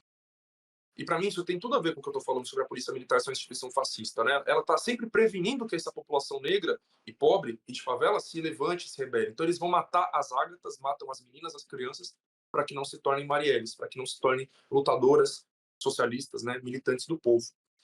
Então a polícia militar é uma corporação fascista. Se o cara quer ser um policial de fascista, ele que sai da corporação, tá ligado? Se ele tá dentro da corporação, ele pode ser no máximo um policial democrata, que não é antifascista, né? Porque o antifascismo é necessariamente revolucionário, é necessariamente comunista ou anarquista. O antifascismo, historicamente, é isso. Anarquistas e comunistas. Se você é um democrata liberal que defende a democracia burguesa, a democracia liberal, as leis, as instituições, o STF, o Estado Democrático de Direito, você não é antifascista, meu querido. Você é um democrata. E da hora, melhor ser um policial democrata que um policial fascista reacionário. Mas ainda assim, não é antifascista e não é suficiente. Né? Como a gente sempre repete aquela frase, né, que a social-democracia é a antessala do fascismo, né? Então, se você quer ser um social-democrata, quer ser um democrata, um defensor dessa democracia, de alguma forma você está ajudando a gestar o fascismo, né? Não é por acaso que governos Lula e Dilma vão dar em governo Bolsonaro, né? Em outros países do mundo a gente viu governos de centro-esquerda que depois vão dar em governos fascistas, né? Enfim. Mas enfim, já tô fugindo um pouco da pergunta, né? Mas voltando então, como convencer os PMs para eles despertarem consciência de classe, não sei o quê, né? Eu não consegui anotar a pergunta toda, mas enfim, o que eu me lembro é isso que eu anotei. Mano, eu sinceramente não tô nem um pouco disposto a fazer esse trabalho. Se alguém tiver, boa sorte, mas eu não tô disposto a querer dialogar com o PM, não. Tá ligado? Eu não considero PMs parte da classe trabalhadora. E aí eu sei que é uma coisa que eu vou divergir de muita gente, inclusive dentro do movimento comunista. Não considero. Não acho que quem é cão de guarda da burguesia com a função de oprimir a classe trabalhadora faça parte dessa classe. Óbvio, sei que grande parte dos policiais militares são de origem trabalhadora, de origem pobre, são negros muitas vezes, inclusive. Mas a questão não é de pessoas, de indivíduos, a questão é de corporação, é a farda, né? Tem uma frase famosa que diz assim: o problema não é a farda, é quem veste ela. É exatamente o contrário. O problema é a farda, e qualquer um que vestir ela vai se tornar um psicopata, um sociopata, por causa do treinamento que é recebido lá dentro. Por causa do treinamento que é recebido, por causa das ordens que são recebidas e que eles não podem quebrar essas ordens. Eles não podem quebrar essas hierarquias. Então vai um policial militar antifascista se levantar lá dentro para questionar alguma coisa, para ver o que acontece. É demissão no mínimo, para não falar em prisão, para não falar em assassinato. É isso. Né? Um policial que tenta ser minimamente democrata já é perseguido. Né? Uma vez eu palestrei para os jovens cumprindo medida socioeducativa no Paraná, e aí estava presente o coronel da Polícia Militar, o ex-coronel da Polícia Militar do Paraná, que era um cara democrata, era um cara progressista. E ele falou para mim que ele foi preso, o coronel da PM foi preso, porque o Poder Judiciário mandou ele fazer um despejo e ele se recusou. Então ele tinha que enviar a tropa dele lá para fazer essa reintegração de posse e ele não mandou. A justiça mandou prender ele. Então, assim, a gente sabe que tem policiais militares democratas, progressistas, são a mínima exceção, mas você vê, eles não têm poder nenhum para mexer na estrutura da instituição, para mudar alguma coisa lá dentro. Se for tentar, acaba preso. Foi o caso desse coronel. Então, se quiser tentar convencer eles a sair da corporação, largar a corporação, largar a farda e ir procurar outro trabalho, minha gente. Não tem como. Se mantendo na corporação, eles lutar contra ela. De bola, camarada, obrigado. Você já acabou até respondendo duas outras perguntas que a gente tinha, que era do camarada Heyweight 13 e tinha uma outra camarada que tinha feito uma pergunta também nesse sentido. Então a gente só vai ter mais uma pergunta antes de finalizar, que seria como superar o camarada Filo Hiro, faz essa pergunta para você, e seria como superar o argumento das instituições como promotoras de políticas públicas e como impedir que os jovens se juntem a essa instituição. E aí eu queria até acrescentar na pergunta desse camarada, porque a gente vê a juventude, uma parte dela, sendo cooptada por esses discursos, né, MBL, das ideias, ANCAP, e essas coisas assim, e como que a gente pode disputar essa juventude e como que a gente pode conversar com essa juventude para que ela não enverede pelo caminho reacionário, uma vez que a gente também é produto daquilo que a gente consome, daquilo que chega até a gente. E a gente sabe que a esquerda tem muita dificuldade de penetrar na periferia. Então, como que a gente pode disputar a consciência dessa juventude e como que a gente pode argumentar que as políticas públicas defendidas pelas instituições não servem ao povo? Então, Primeiro sobre a questão da juventude que acaba caindo assim no colo do MBL, da extrema direita. Mano, se isso acontece em grande parte é porque a gente tem uma juventude revoltada, totalmente de forma legítima, revoltada com o sistema em que a gente vive, mas é uma revolta completamente desorganizada, é uma revolta que não tem rumo, que não tem um sentido, porque não tem entendimento de como que as coisas funcionam. E quando aparece qualquer palhaço te dando uma explicação minimamente rasa sobre isso, ela parece fazer sentido, tá ligado? Então, por exemplo, debate sobre impostos, né, que é um debate também muito delicado, né, sobre a questão dos impostos. A direita vai chegar e falar, por exemplo, o imposto é roubo. E a esquerda que está aí, né, a esquerda liberal, a esquerda institucional, ela vai debochar do Neymar, por exemplo, dizendo que o Neymar é sonegador de imposto. E aí eu vejo isso e eu falo assim, gente, quem é que vai parar de gostar do Neymar porque ele é sonegador de imposto? Quem é que gosta de pagar imposto? Você gosta de pagar imposto? Eu não gosto. Eu não gosto de ter que fazer declaração de imposto de renda, de ter que pagar o MEI, o caralho a quatro. Porra, é parte do nosso dinheiro, tá ligado? Que tá indo pra lá. Isso é óbvio. Ninguém vai gostar disso. Aí alguém de esquerda pode dizer assim, mas é necessário que tenha a cobrança de impostos para promoção de políticas públicas. Quer um exemplo de país que não cobra impostos há mais de 40 anos? Coreia do Norte, Coreia Popular. É isso, ou seja, pessoas que são de esquerda não precisam estar defendendo esse modelo de cobrança de impostos, que no caso brasileiro, explicitamente, faz com que o Estado seja, como é a famosa frase, né? O Robin Hood é o contrário. Tira dos pobres e dá para os ricos. A gente tem que estar denunciando isso também. É isso que o Estado burguês brasileiro faz. Cobra impostos abusivos dos mais pobres, permite que os mais ricos soneguem os impostos deles, né? E aí a questão, né, como eu sei do Neymar, eu vejo, não é o Neymar sonegar imposto. O problema é o pobre ter que pagar enquanto ele não tem que pagar. E o Neymar é o menor dos problemas, né? Se a gente for ver bancos, grandes empresas, até grandes empresários que estão aí hoje junto com a esquerda liberal, né? Magazine Luiza, Magalu, enfim, o caralho a quatro, esse povo aí, eles que são o grande problema, tá ligado? Enfim, o que eu quero dizer? A extrema-direita ela consegue pegar revoltas legítimas da população e direcionar elas de alguma forma. Então, assim, o dinheiro não sobra para você porque o Estado tá roubando de você. E, assim, no fundo, nem é tanta mentira assim, né? Então, a gente precisa ter a nossa posição sobre esses assuntos todos, tá ligado? Uma posição que não seja essas posições bunda mole do caralho que não vai atrair ninguém. Né? Umas posições que é pior ainda do que a da direita muitas vezes, né? Enfim. E a questão de políticas públicas, né, que está relacionado com esse debate de impostos, né? Porque, tipo assim, se teoricamente a cobrança de imposto é para promoção de políticas públicas, cadê essas políticas voltando para o povo? Não volta. Né? Minimamente ela volta, óbvio, né? A gente ainda tem um UBS no bairro, mas sem médico, sem remédio, sem nada. Mas tem, entende? Então o povo percebe isso no dia a dia. Então, a questão de políticas públicas também é outra coisa, né, que é falado. Eu disse assim, que muita gente diz assim, a polícia que existe para nos proteger está nos violentando. Eu disse, a polícia não existe para nos proteger. Aí uma galera diz assim, o Estado que existe para nos proteger, o Estado que existe para melhorar a vida do povo. Eu digo, não é isso, gente. O Estado não existe para isso. O Estado nada mais é do que uma ferramenta, um órgão de opressão da classe dominante contra nós. Opressão e controle. Além de ser um balcão de negócios, né, como a gente diz, da burguesia, um lugar onde as classes dominantes brasileiras ou de qualquer país capitalista do mundo vão se sentar ali para se beneficiar, né, da exploração do povo, para beneficiar suas próprias empresas, né? Então muita gente acha que a corrupção é o político pegando dinheiro e enfiando na cueca. A maior corrupção é o político ser eleito, financiado por grandes empresários, e depois esses grandes empresários forçarem esse político a beneficiar as empresas deles, com licitações fraudadas, coisas nesse sentido. Então, o Estado é isso, gente. O Estado não tem uma visão romântica nenhuma sobre o Estado, que é o bem comum, porra nenhuma. Por isso que comunista tem que falar, o Estado tem que acabar. O comunista defende o fim do Estado. Essa é outra pauta que ficou na mão da extrema-direita, que não defende o fim do Estado porcaria nenhuma. Eles falam que são contra o Estado, anarcocapitalista, essa são contra o Estado porcaria nenhuma. Fala assim, vocês são contra o Estado? Então vocês são pelo fim da polícia, né? A polícia é uma entidade do Estado. E aí a gente pega eles nessas mentiras, tá ligado?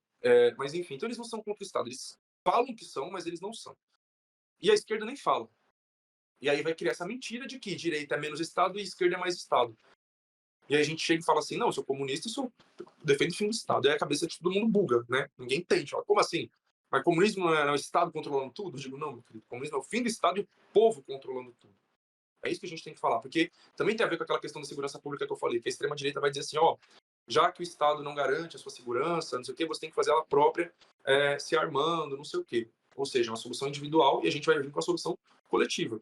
A questão do fim do Estado também, né? Não é o fim do Estado como dizem esses anarcocapitalistas, né? Ah, acaba com o Estado e mantém a propriedade privada, que é completamente impossível, né? Só se a gente voltar para o feudalismo e olhe lá.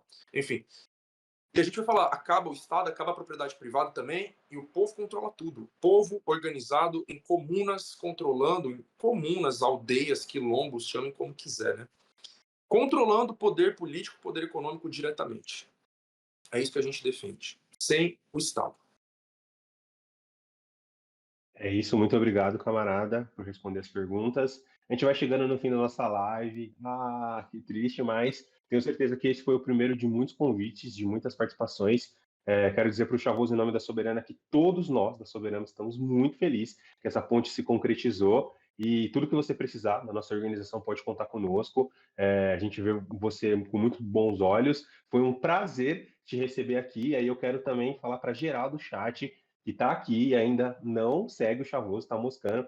Os moderadores vão colocar aí as redes sociais dele, Apoia-se, YouTube, tudo que o camarada produz, apoiem. É muito difícil ser criador de conteúdo contra-hegemônico, periférico e preto. Eu sei mais do que ninguém, então apoiem o camarada, sigam ele. Eu também vou abrir um espaço, camarada, para você falar dos seus projetos, se você quiser convidar a galera para participar de alguma coisa que você está fazendo nos próximos dias, enfim, e agradecer antes da gente finalizar. Você pode fazer, usar esse espaço como você quiser para poder divulgar aí as suas redes, falar do que você tem trabalhado, convidar a galera para colar com você. Da hora. Antes de tudo, agradeço mais uma vez, né, pelo convite. Também fico feliz aqui que essa ponte tenha acontecido. Eu ia falar no começo, eu acabei esquecendo, né, de parabenizar vocês todos da Soberana pelo trabalho muito importante que vocês têm feito na internet. Infelizmente, a gente vê muita gente dentro da esquerda e até mesmo dentro do meio comunista desdenhando das pessoas que fazem esse trabalho na internet. Né? Eles desdenham de todos nós. Falam que eles são web comunistas, que eles fazem. Sabe, gente, eu sempre digo uma outra frase, né? A batalha mais importante, número um, é a batalha ideológica. Essa guerra ideológica, a extrema-direita está fazendo ela diariamente. E as esquerdas, em geral, não estão fazendo. Tá ligado? Então a gente tem essa esquerda tradicional, que assim como a direita tradicional, ambas não sabem usar redes sociais. Se comunicam de uma forma analógica, né? Como se a gente ainda tivesse nos anos 80, lá nas greves do ABC. Quem aprendeu a usar rede social? Principalmente a extrema-direita. E agora a gente tem nós, que é a esquerda radical, que também sabe usar a internet. Tá ligado? E o trabalho que vocês fazem é muito importante justamente porque vocês têm estrutura, vocês têm gente, têm mãos, têm recursos. Parabéns, fico muito feliz, tá ligado? De ver vocês conseguindo alcançar números altos e muito importante, muito importante. Sempre que eu olhar para qualquer comunicador comunista, ou mesmo que não seja comunista, sei lá, anarquista, ou pessoa revolucionária, tá defendendo a revolução, mano? Tamo junto. É isso. Não tem essa divisão, não. Quer uma revolução para o nosso país? Tamo junto. Eu vou ficar muito feliz com o alcance que todos nós tivermos sempre. E eu acho importante a gente sempre estar fazendo essas pontes. Porque a extrema-direita faz. Se vocês veem lá os perfis deles, todo post que eles fazem, sempre tem vários colaboradores juntos. Então, posta lá o Mamãe Falei, colaboração com a Amanda Vitorazzo, com o Zacarias, eles sempre estão alimentando ali os perfis uns dos outros e se ajudando a crescer, tá ligado? A gente tem que começar a fazer mais isso. Então, estou muito feliz de estar aqui, né, trocando essa ideia com vocês, apesar de ser um assunto muito pesado, mas é isso, a nossa vida ela é pesada, né? Então, a gente tem que estar aqui falando, desabafando, botando para fora essas angústias, essas raivas, essas esperanças também, esperançar, né, como dizia o Paulo Freire, construir esse novo futuro. E eu tenho feito muito isso nos trabalhos que eu faço nas escolas, Fundação Casa, presídio, que eu comecei recentemente, né, fiz o meu primeiro trabalho num presídio semana passada, espero que seja o primeiro de muitos, cursinhos populares, enfim.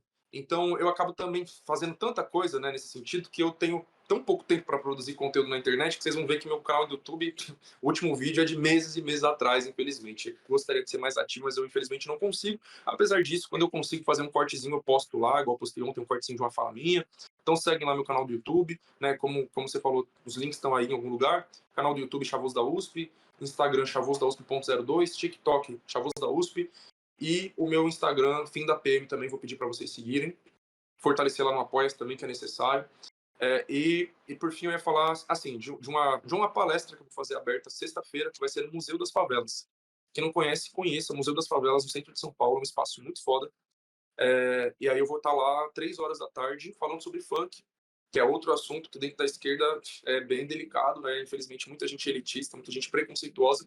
Vou estar lá falando sobre como o funk é político também. Então quem quiser quebrar preconceitos, ou quem não tiver esses preconceitos e já quiser saber mais sobre esse assunto, se interessar, cola lá 3 horas da tarde, Museu das Favelas, lá na Sé, no pátio do colégio, na verdade, centro de São Paulo, né, onde começou essa invasão toda, enfim. É isso, gente. Vou estar lá e outras atividades abertas que eu tiver, eu vou estar sempre divulgando pelo meu Instagram, que é onde eu sou mais ativo. Valeu, tamo junto. Boa noite. Fechou, camarada, muito obrigado. A gente está muito feliz, assim, de verdade, todo mundo da Soberana. Como disseram aqui no chat, nosso camarada Pequi, tudo nosso, nada deles, e depois de nós é nós de novo. A gente está genuinamente emocionado, agradecendo, e sempre a porta está aberta. Espero que você volte em breve e a gente vai fazer muita coisa junto ainda. Obrigado mesmo. E só os recados finais, não se esqueçam da nossa lojinha. A gente tem os pôsteres, esse aqui, ó, do Marx, esse aqui do hashtag, a gente tem aqui o Shankara do lado, tem boné, tem camiseta, enfim. E é isso que mantém o nosso projeto de pé. Também vê o Apoia-se e mais importante do que tudo, não consigo comprar nada agora, não consigo ajudar no Apoia-se, tem as nossas frentes de massa. Se organizem com a gente tem o Sameca, uma frente de massa para profissionais da área da psicologia, da psiquiatria, então se organizem com a gente, se organizem no júri para profissionais da parte jurídica, é muito importante, a gente sabe como carece, como pessoas pretas são presas injustamente, pessoas pobres, enfim. Então, se você é jurista, está estudando, entra lá no júri, e a gente tem o CESPEN, que é uma frente de massa de professores e profissionais da educação. Então, se organize com a gente, é muito importante estar organizado, e eu agradeço todo mundo que ficou aqui. A gente vai se ver em breve em outros palcos. Muito obrigado e boa noite para geral. Boa noite, camaradas. A gente se vê numa próxima. Até mais. Tchau, tchau.